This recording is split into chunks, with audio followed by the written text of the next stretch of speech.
Okay, well, hello everyone. Good afternoon. Thank you so much for joining us today for our 10,000 copies office hour session on careers in the not-for-profit sector. We're so excited to have you all here today, and of course, very happy to have our alumni guest speaker, Amber Corby, who is joining us to talk a little bit about her career journey in this industry. So many of you today who are joining us are part of our 10,000 copies program. So you're probably familiar with our office hour sessions. For those of you who might not be, we really host these as an opportunity for you to get to know some alumni in the community who are working in various careers, various different industries. We've done some sessions on careers in science, business, engineering, and so on. But we're really excited today to talk about the not-for-profit sector because it crosses over so many different degree programs from arts to business to kinesiology like Amber. So I know people who have registered today really come from a range of different backgrounds, whether you're a student or you're an alum. We have people from arts and business and kin, like I said. So thank you all so much for joining us here today. Before we get started, I just have a couple quick housekeeping items for us. We do have about an hour for this session, and we're going to start with a presentation from Amber, and then we'll go into a Q&A period. So many of you submitted some really awesome questions for Amber in advance, so we will try to get to as many of those as we can first. But at any point in the presentation, please feel free to drop a question into the Q&A box at the bottom of your screen, and hopefully we can get to as many as we can throughout the hour. So with that being said, it's my great pleasure to introduce our speaker today, Amber Corby. Amber graduated from UNB in 2012 from the Faculty of Kinesiology with a Bachelor of Recreation and Sports Studies. She has had a really interesting career in the not-for-profit sector. She's gone from recreation to animal welfare, and now she's working as the Director of Wellness at the YMCA in Fredericton. And she's also currently taking her MBA. So very busy. She has a lot of exciting stuff to share with us today. So Amber, thank you so much for being here with us. And I won't talk too much more because I know you're going to share a lot about your career journey with us today. So with that said, I'm going to hand the floor over to you. Thank you so much, Tash. I have to say it's a real pleasure to be here today and to have an opportunity to share with you my experiences in not-for-profit management and also what led me here. So I'm going to share my screen. I prepared a presentation that will accompany my talk today. I find for me when I'm presenting, it does help me stay on track, and then going through what to expect, I think, well, of course, sets up those expectations for the rest of the presentation. So give me a minute here to share my screen and just bear with me. I was mentioning to Tash that I've changed up my office, my desk configuration, so just might take me a little extra minute here to get the right one.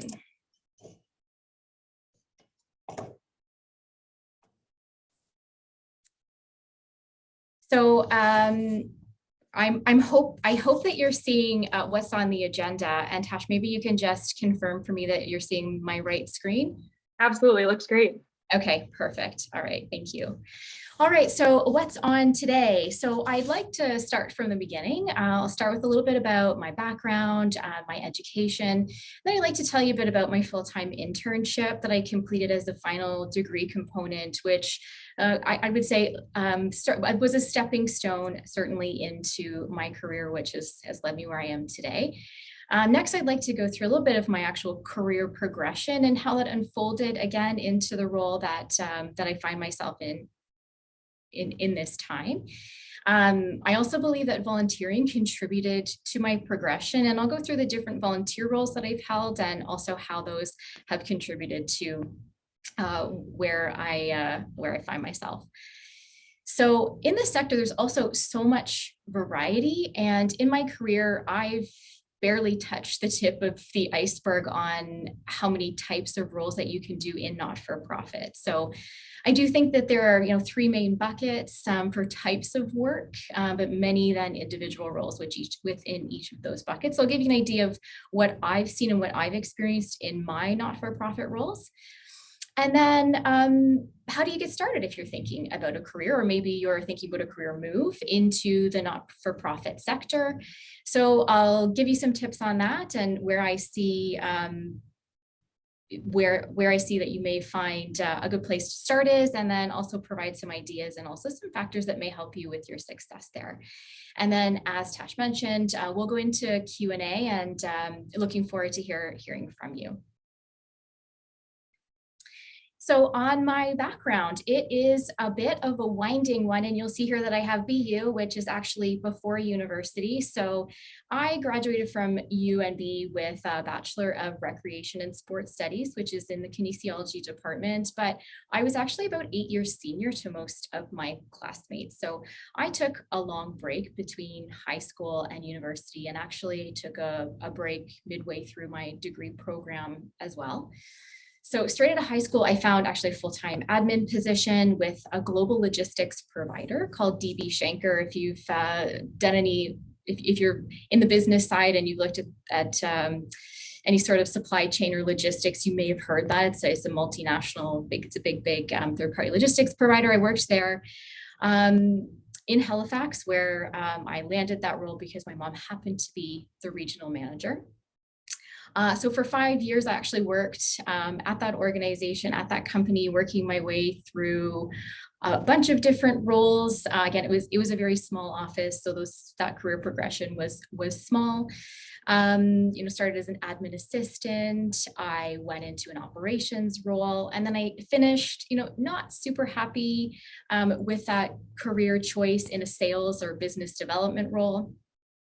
So I met a guy, and I moved to Ontario and discovered that that career path wasn't really a fit in the small town that I moved. We had no international airports, we had no seaports, no train hubs or truck hubs. So I decided from there I would explore university. That was my next step, and found myself in a leisure studies program at Ottawa U, which is where I started. And but the 6 years before university for me were formative in learning to talk to people, learning about expectations that clients have, and then also how to deliver excellent customer service. So certainly not a requirement to be successful in all those things, but that's where I started. So I mentioned I went to Ottawa U. My spouse is in the military, started at Ottawa U. I did about 1.5 years there.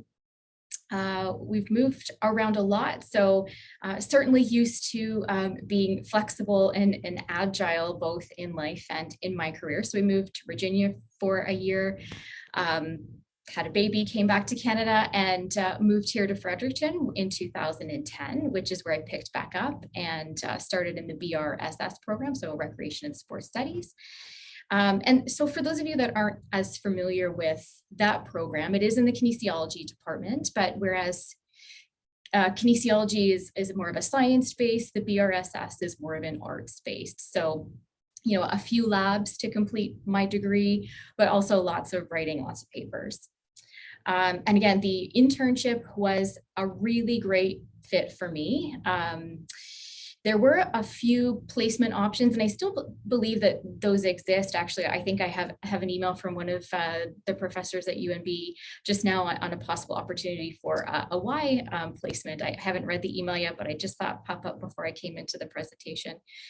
So the internship that I did wasn't like a course placement position. It was actually a full-time semestered internship where I went to this organization every day for 3 months and had a major project that I had to complete.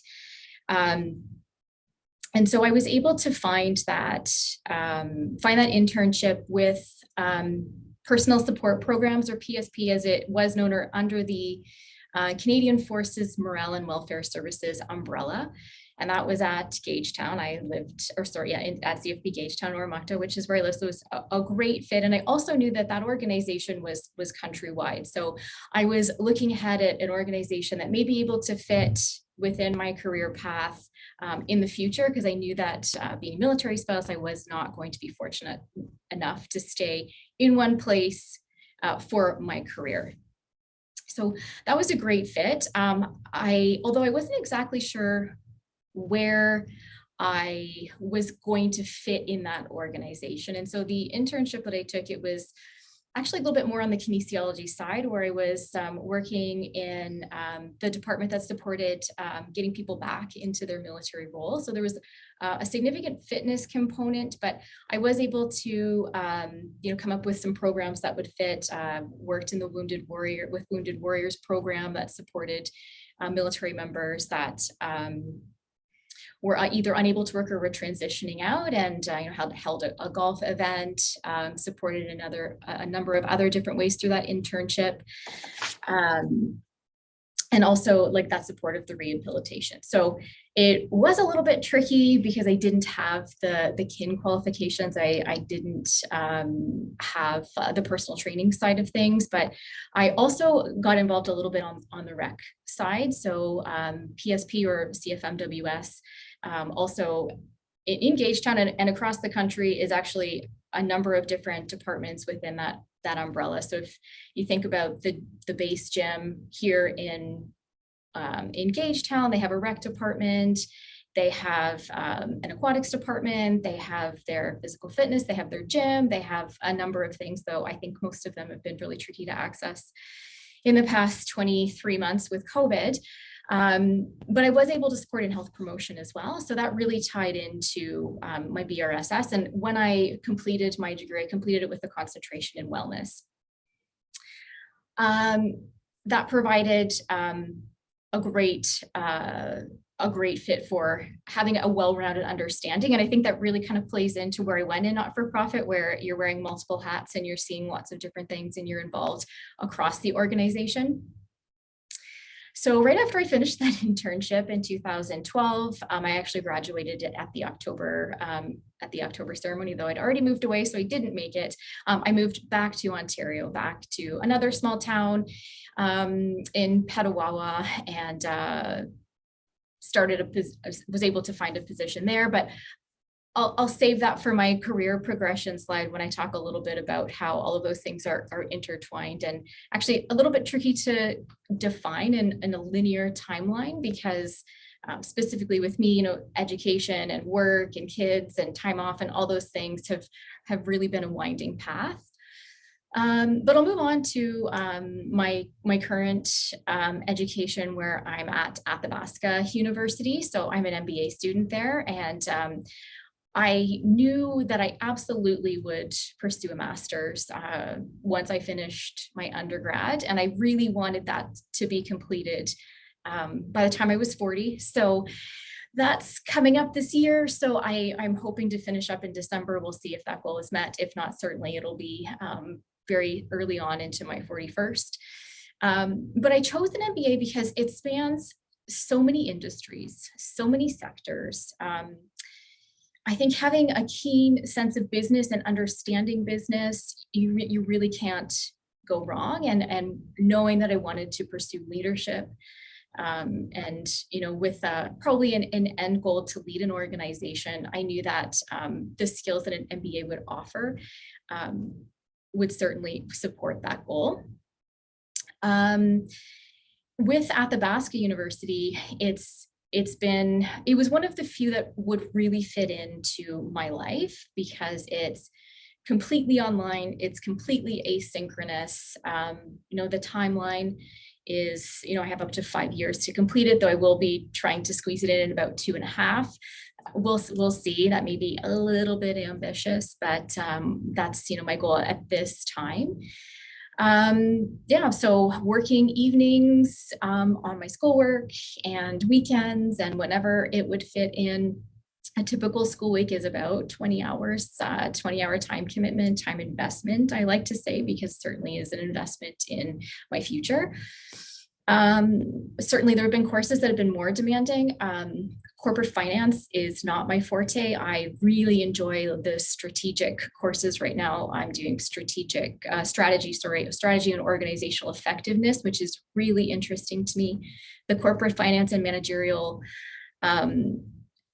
finance is not as appealing, though, certainly I learned so much in both of those that will carry me through, and that's really the foundation to the business side of things. So, but certainly more work, more like a 25-hour week commitment.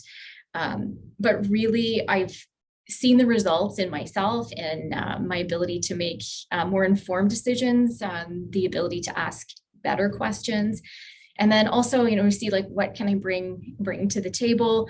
I see that I have more thoughtful discussion having that background. So there's those pieces of my background, education, and internship.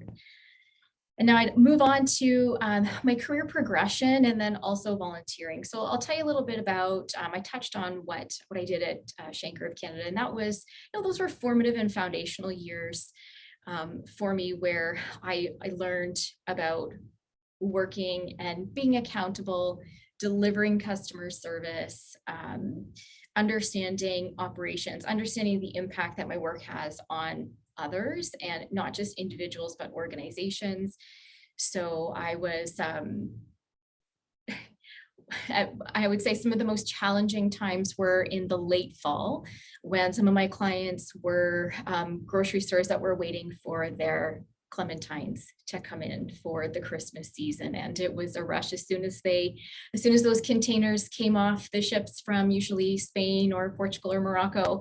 I was on the phone with trucking companies trying to coordinate delivery to the Stellarton Sobeys, and there was a grower in just outside of Moncton, and they would distribute all across the Maritimes, and I think even into Eastern Ontario. And so those were very busy times, but I learned how to prioritize and talk to people, and time management was a big one there.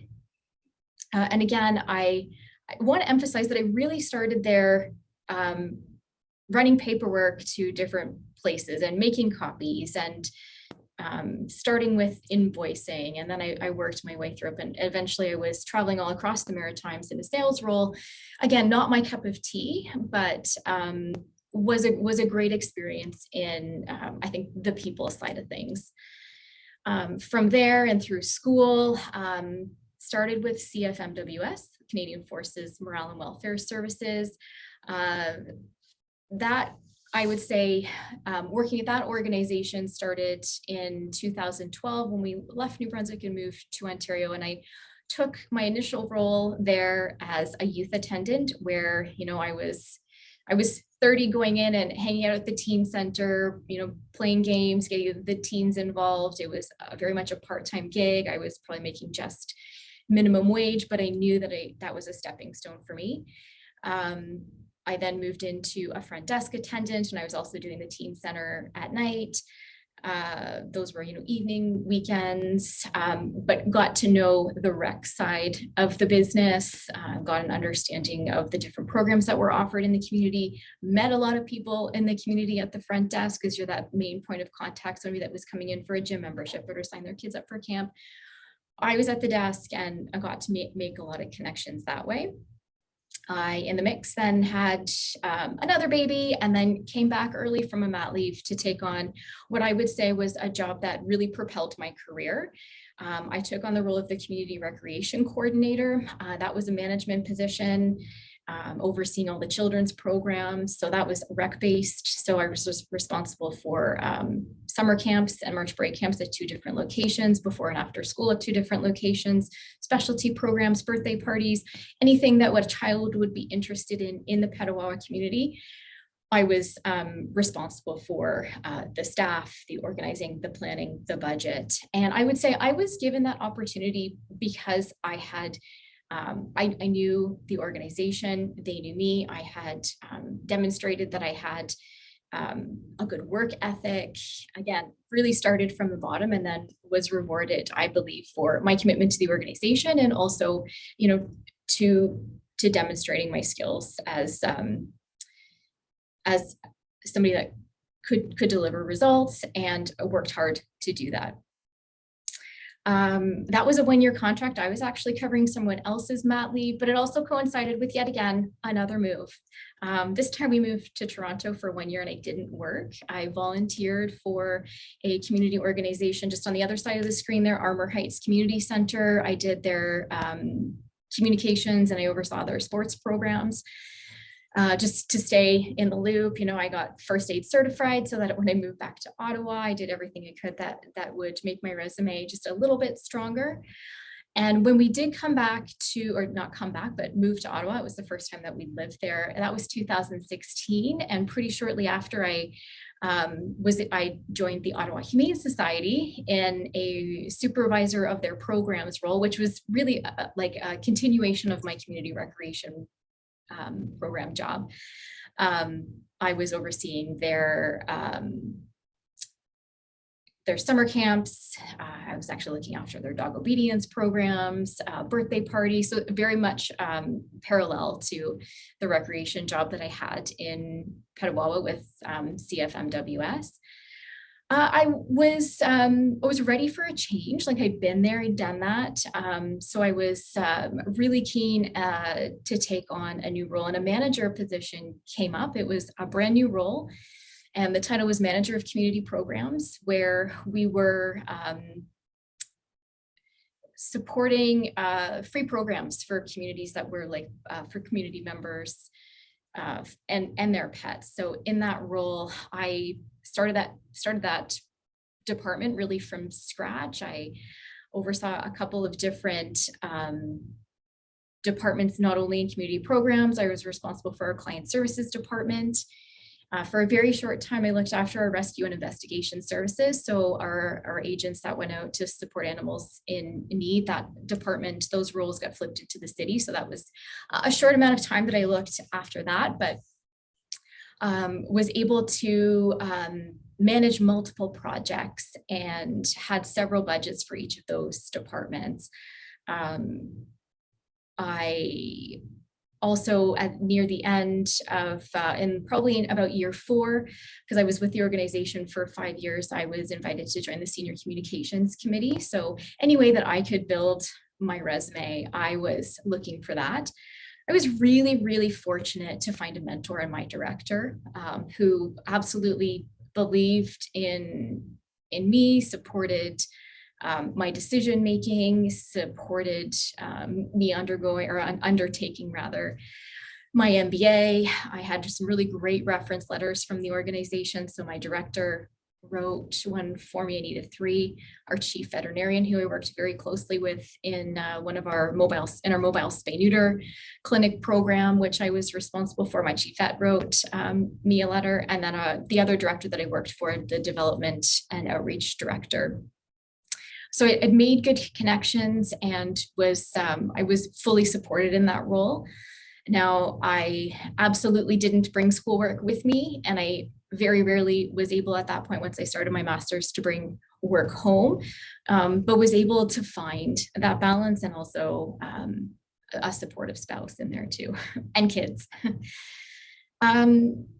So through 5 years, I gained so much. Like the Ottawa Humane Society was just like instrumental, foundational in my career progression. And I truly believe that part of that was because I had somebody that really supported me, that believed in me, and who I could call a mentor, and who I actually still call. So, but in there, I was involved in as much as I could. So the communications department, yeah, and you'll see on the other side in volunteering, I also volunteered with the organization. So if I wasn't involved in an event, I was there volunteering for it. I also was a foster volunteer. So, at any given time would usually have a cat or a small animal in my home, along with my other pets. So I really believed in that. I didn't know how much of an animal advocate I was until I joined the organization, and I understood more of what animal welfare was. But I will say that I sometimes miss the animal welfare side of things, because that was a big part of my life for 5 years. But I absolutely love my current role here at the Y. So in just this July, we moved to the Fredericton area. I wasn't sure I wanted to work. I was looking for only the right job, and it was going to have to be something progressive in my career. So I left the Ottawa Humane Society in a manager role and knew that I would only take a position if I was going to gain a lot of experience from it. And so when the director role, so my current role is Director of Wellness and Membership, it was the progressive role that I was looking for, and that I was going to kind of hold off on some of my studies to take the role. So I would probably have been wrapping up a few months sooner in my MBA if I didn't take the role, because I'd be doubling up on courses, but absolutely not possible in a full-time position. So still doing both. Here at the Y, I oversee a couple of departments. I look after or aquatics, membership services, wellness, and group fitness report to me. So in that, right now, it's really quiet. And so I have an opportunity to kind of catch up on things that I have not had a chance to really dive deep into at this point. When I came on in September, it was a bit of a chaotic time. We were starting off with fall programming. The position had been vacant for about a month. We were just rolling into an interim CEO. Our CEO left in July, and so our intern CEO was, still figuring things out. But it's exactly what I thought it would be. With a lot of surprises. I mean, I knew what I was getting into, overseeing multiple departments. I'm still absolutely learning a lot, but has been. It is what I wanted it to be, if that makes sense. And maybe some of you will have some questions on what that means for me when we get into the Q&A period. On the volunteering side of things, I worked when I was here as a student, volunteer for the town of Oromocto on the recreation committee. That led into in my first summer here, a summer student position with the town. At the MFRC, the Military Family Resource Center, I sat on the board of directors and also volunteered with Kitty College when I was back in Petawawa as in community recreation role. Armor Heights, I mentioned, that was about a year supporting children's programming at that community center in a communications role. So I was looking after the social media side of things, and then also taking a lead on how we were delivering sports programs. Ottawa Humane Society, again, whenever I could step in and volunteer, I would have my hand up, and both in a supervisor and managerial role, because I loved everything that the organization stood for, and I wanted to be part of it. And I'd take my husband along to events, and we would, collect dishes and just kind of work on the back, behind the scenes, and volunteer in whatever way I could, and he would tag along too. It's very supportive. And then CADS NCD. So that's something that I would say also really built up my experience and my resume. So CADS is the Canadian Adaptive Snow Sports, and NCD's National Capital Division. So my husband and I, again, very instrumental and supportive on that.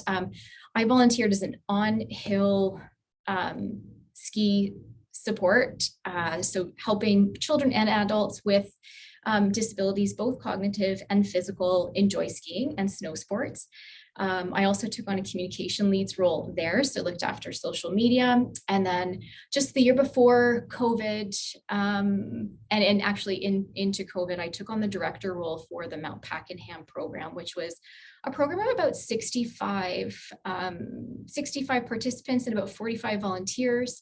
So I oversaw the management department, the management team, and we had a number of managers to kind of look at after all of the different things that need to go into a successful program. Also sat on the board of directors for CADS NCD. So have kept myself busy. Right now, I don't have any volunteering on the go. I just I right now don't have time. I love to, and I absolutely will go into something, and probably on either the ski or the animal welfare side of things when I finish my degree. But right now it's just not time feasible. So now I'll move into my next slide, and the types of roles that you can expect in the not-for-profit sector. And I've touched on some of them through my career, but, and I've spent most of my career in operations and outreach. So like the day-to-day program, the program delivery, working through the mission and delivering what the mission stands for. There's also on that, on the outreach, you can kind of group that into communications. You can also group communications probably into fundraising. And I didn't put / development, but you may hear fundraising or development departments used concurrently in not-for-profit. What else you might find in operations and outreach is client or member service. So directly dealing with clients face to face. So here I would say all of my departments are operational. So we have membership services where they're very much involved in the day-to-day. Aquatics, same thing. And then group fitness and wellness, of course, that's the core of the wellness side. There's also operations when you consider our childcare programming here at the Y, that would very much be operational. Volunteer management also, I would say, is in operations and outreach, overseeing and coordinating volunteers, which are key and so important to any not-for-profit organization. It's just would be impossible to achieve the mission without the support of volunteers. There's also things that span across different backgrounds and industries, so administration, so finance. Our director of finance is also a UNB alumna. She is a chartered accountant and has experience in different roles before coming here as our director of finance. There's human resources and then facility management. So ensuring that there's a lot that goes on to this very large building, and in any building where you're also like a standalone, of course, different if you're working out of a small office or remotely, but any place where you have a facility, there needs to be consideration for how to maintain that facility. And then fundraising, you can't really say enough about the requirement to have a good fundraising team or a strong fundraiser, depending on the size of the organization. And in that, so many different components. So the Ottawa Humane Society had a really large fundraising department. We did have a monthly giving. We had actually a number of managers, we had coordinators, we had attendants, and then a number of volunteers that supported that development team.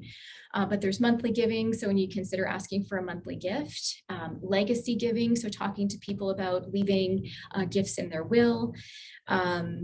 There's relationship-based fundraising. And so that's really taking it into the digital and the data side of things, personalizing, the way you're connecting with your donors and your supporters. There's also major gifts. And so that can mean different things in different organizations where you're working with businesses, with individuals that are giving, over a certain threshold. So to be honest, I'm not sure if the Ottawa Humane Society, if we had moved it from a $1,000 to a $5,000 gift, and here the structure is a little bit different. Our development team is much smaller because a lot of the revenue that comes in from member fees. So this model here at the Y is different than the model at the Ottawa Humane Society. Though both organizations absolutely rely on foundations and grants, and then events. So may not be necessarily thought of as fundraising, but that is absolutely why they exist. And, have looked a lot different over the past 2 years than they have in the previous however many, but those are also opportunities. If you're interested in event planning, there's certainly opportunities on fundraising teams and not-for-profits. So if you're interested in a not-for-profit job, if you're considering what that looks like, how do you get started? Well, I would say, look at the things that interest you. Where are your passions? What are you passionate about? What can you stand behind and stand up for and really believe in? The cause-driven side of things is something that I think you really need to believe in to be successful. I didn't know where I sit in animal welfare till I got there, and when you start kind of pulling those pieces apart, it's something that how could you not? So, and then in this role, I went to school with a concentration in wellness. So this is absolutely where my interests are, ensuring that, people have an opportunity to access facilities and programs where they may not be able to, and also have a safe and welcoming place for those that do have the means and still have that opportunity. And what an amazing way to connect everything. So I just feel so fortunate to work for this organization. I also say look at an organization's values, and maybe not even, if not for profit, you're not, you don't necessarily go that route. Every organization will lay out their values. Look at them, not all of them live them. I would say you'd see that more so maybe in not-for-profit than in corporate. I'm not sure, then maybe that's something we can talk about. But look at what their values are and if they're aligned with yours. I talked about a lot of my volunteering experience, and if there's an organization that you're interested in, ask what they need for volunteer support. It's a great way to get your foot in the door. It's a great way to get known. It's a great way to demonstrate your commitment to the organization. When I was, hiring at the Ottawa Humane Society, I had hired a couple of volunteers that had really shown that they had a passion for the business. They had, of course, the skills too. But it was more than that. They had the work ethic, they demonstrated the commitment, and made connections not only in my department, but throughout the organization. And so became very valuable employees. And I do believe at least one of them is still at Ottawa Humane right now. Haven't had an opportunity yet here at the Y to look at those that have volunteered and to bring them on board. But certainly something that helps and is something that stands out on a resume or gives you an opportunity to hand the hiring manager your resume. If you're looking for a leadership role, I guess in any case, look for opportunities to gain that experience. And I mentioned that having a mentor was just so instrumental in where I find myself today. So if you're at an organization where you're volunteering or maybe you're working, look for those opportunities, ask for opportunities to take on some leadership. When you have that on your resume, it puts you in a different category. So it's really difficult for me to hire someone who I expect to supervise if they don't have some experience. And I get, I've heard, well, how is someone supposed to gain experience? Well, I'd say you look at your volunteer opportunities and you find ways. And so, yeah, easier said than done than just hopping into a job.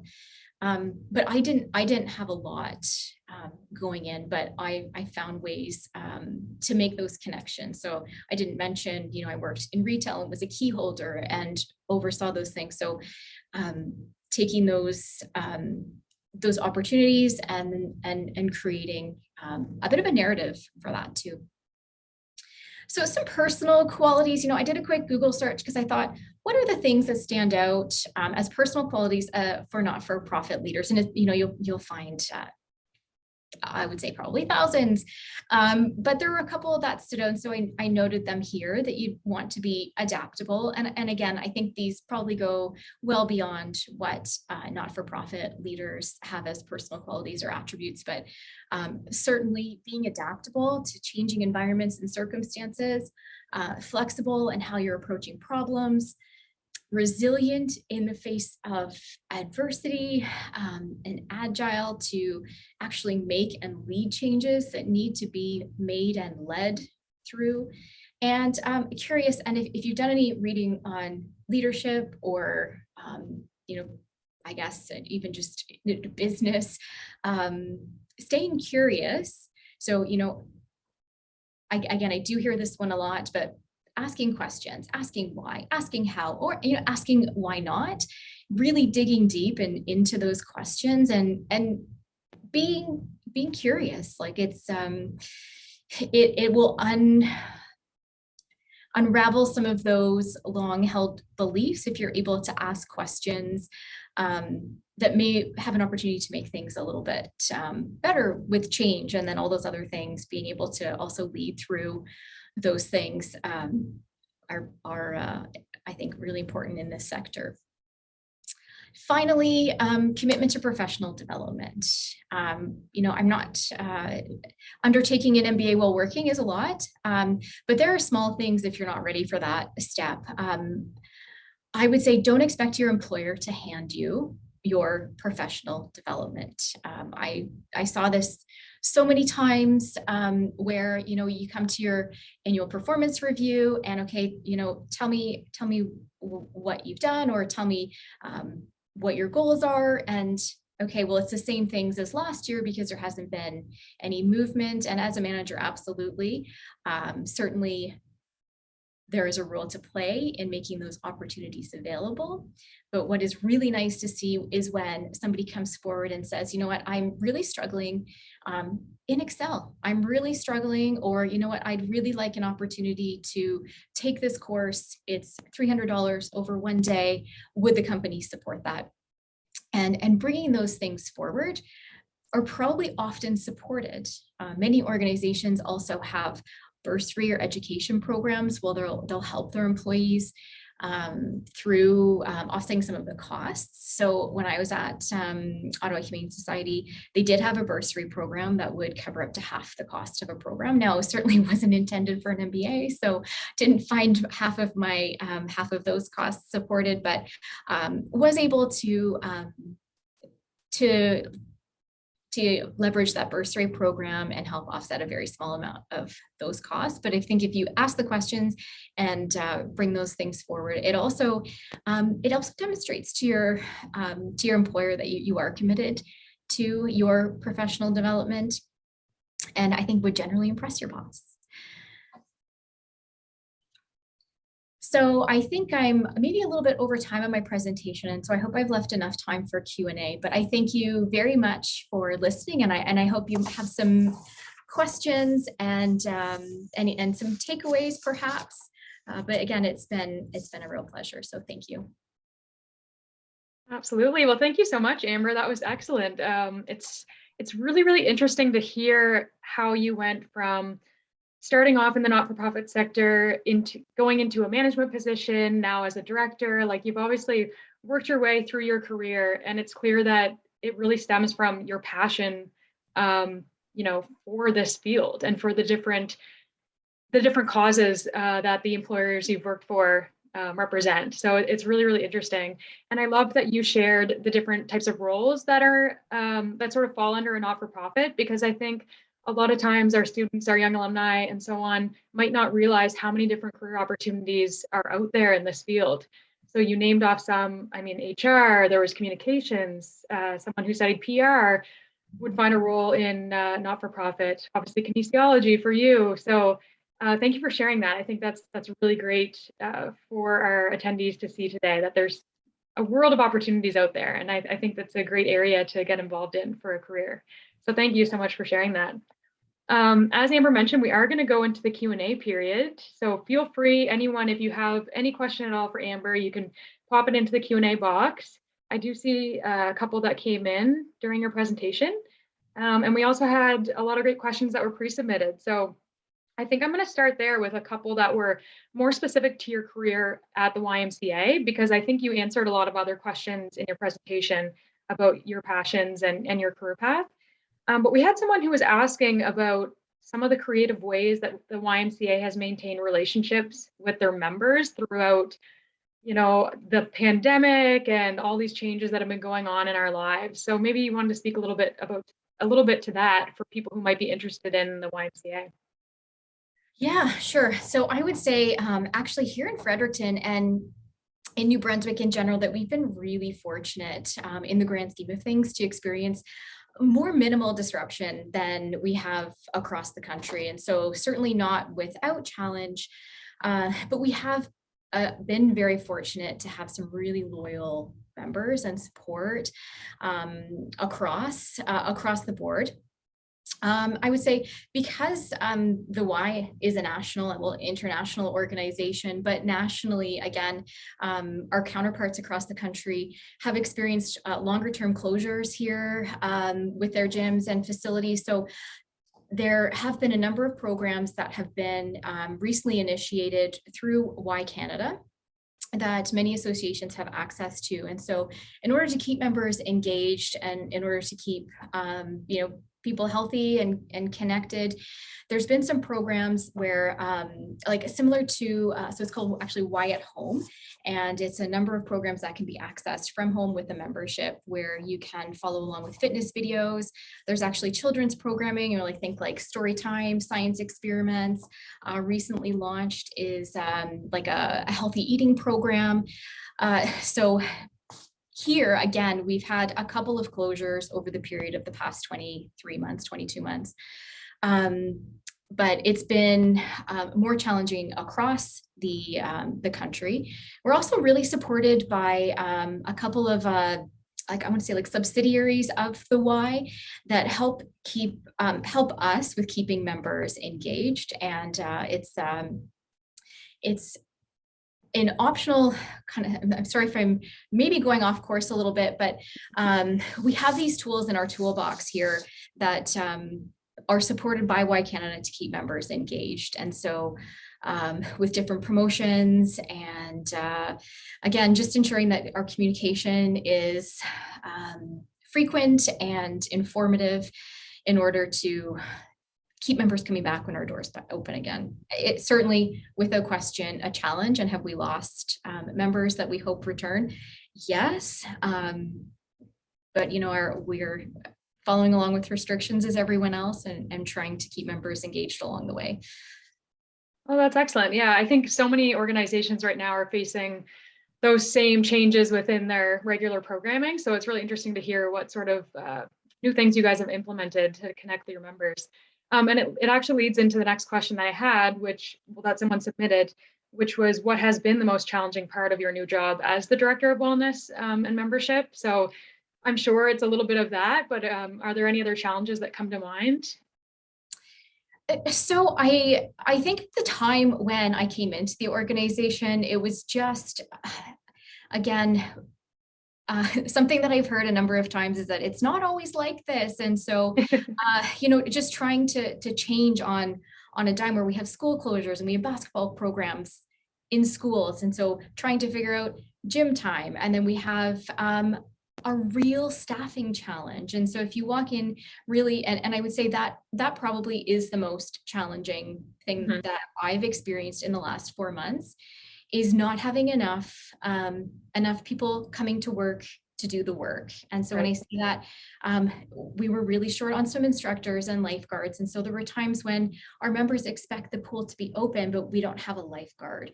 So explaining that to members, communicating that to members, trying to make that up.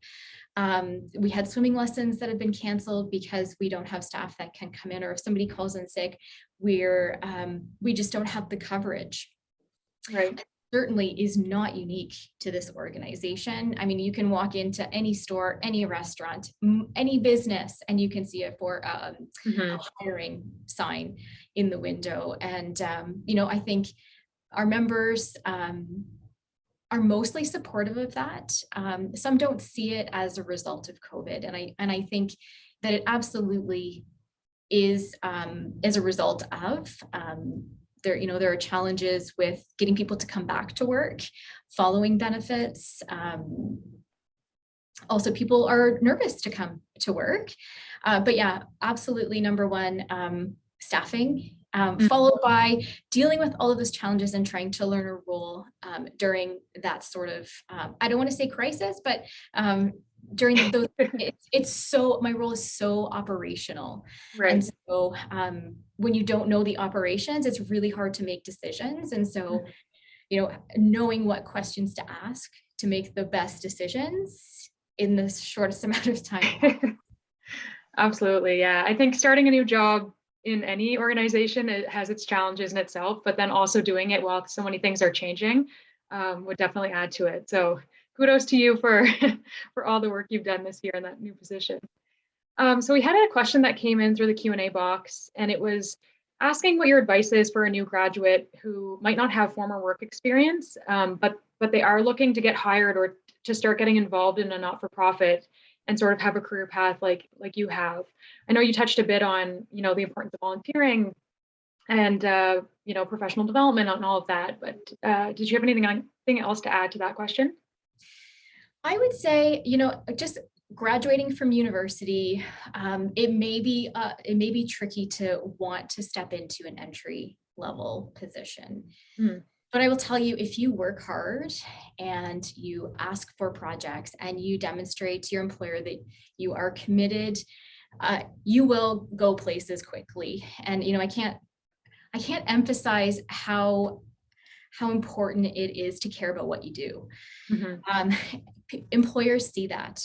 I can walk around and I can tell who I would want to, put in a different role because they've shown me that they want to work hard. They work hard. They ask questions. It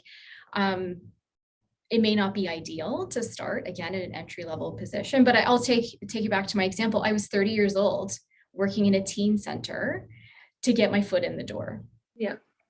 And 10 years later, I'm sitting in a director chair. So, I worked hard. I put the same amount of effort into every single position that I've done. And I would say if you're willing to do that and put the work in, and you also are passionate about what you're doing, you'll be noticed, and ask for ways that you can progress your career. Let your employer know that you're interested in that, because many people may not be, they're comfortable in that position. Maybe they're comfortable at the front desk, or maybe they're comfortable in an attendant role or a coordinator role, but you have visions for management. And so if you're working there, that's also a great way to find a mentor, somebody that's willing to work with you and see you through that progression. If you can't get into a paid position and there's an organization that you're really interested in, volunteering is really, I cannot say enough if you're interested in not-for-profit. I've seen it so many times where somebody that's volunteering is actually placed, because of their background, has been placed into a management role from that volunteer. Oh, okay. So, that person wouldn't have just necessarily graduated from university, would have had previous experience, but going into a new community, or if you're moving or you're coming in or you have that experience, but there isn't a position available, roles come up all the time. And it's the great resignation, if you've heard that term. Positions are opening up everywhere. And so just place yourself in a position to find yourself in the right time, at the right spot in the right time. Absolutely. Yeah. Thank you for that. And I think you've made the point a couple of times now about how much your passion really drives how successful you're going to be in your career.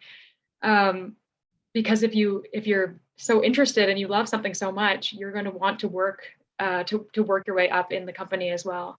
And actually, one of the questions that came in was, have you always been interested and passionate about pursuing a career in this field? I know you're passionate about wellness and recreation, but did you always envision yourself in a not-for-profit? Not necessarily. No. And I would say I've sometimes felt to myself without a lot of direction, but then kind of found ways to direct my interests. And so I actually, kind of a funny, not funny story. Before we moved, one of our many moves, long before I started university, or in between, I can't remember, so many moves and whatnot. I got my personal training certification. And when I applied for university, I actually wanted to go into the kin program. In high school, though I was going in as a mature student, some of my science grades weren't stellar, so I wasn't able to get into the science side of things. So found myself accepting leisure studies at the University of Ottawa, which then led me to recreation and wellness, and just supporting people in a healthier lifestyle, decisions, and all of that. So I would say a lot of it stemmed from there. And when you're looking at supporting children, you're looking at supporting that healthy childhood development. And I had a keen interest in resiliency at one point. My interest shifted a little bit there, but it has still come back to, all of those things tie in together. And if you look at the components of wellness, there are so many things that are interrelated. And again, that is a little bit off track of the question, but I think that's kind of always been the core, which has led me into not-for-profit. And again, like that passion that way. For sure.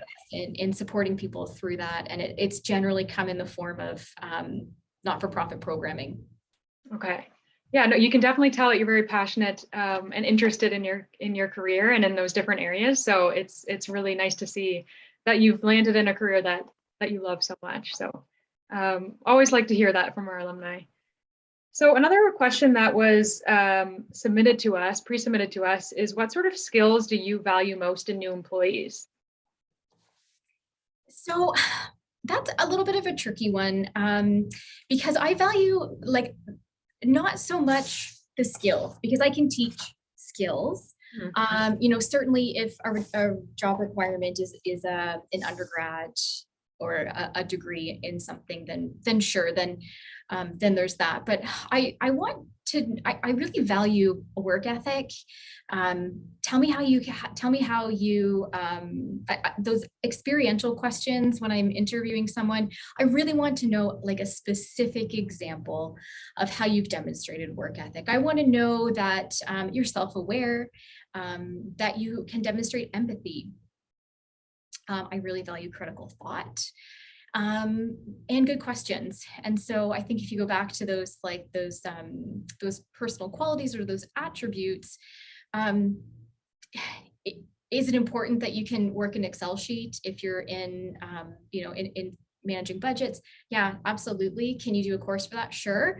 But I want to know how you're handling problems. And when I'm interviewing candidates, and I just gone through a competition for a manager position, I want to know your experiences and how you've worked through those. So when you're given an opportunity to interview with an employer, pay close attention to how they're asking you your questions, and also ask questions.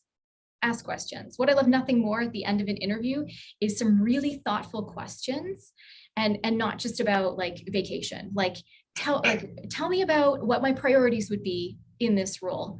Tell me about what a day would look like for me.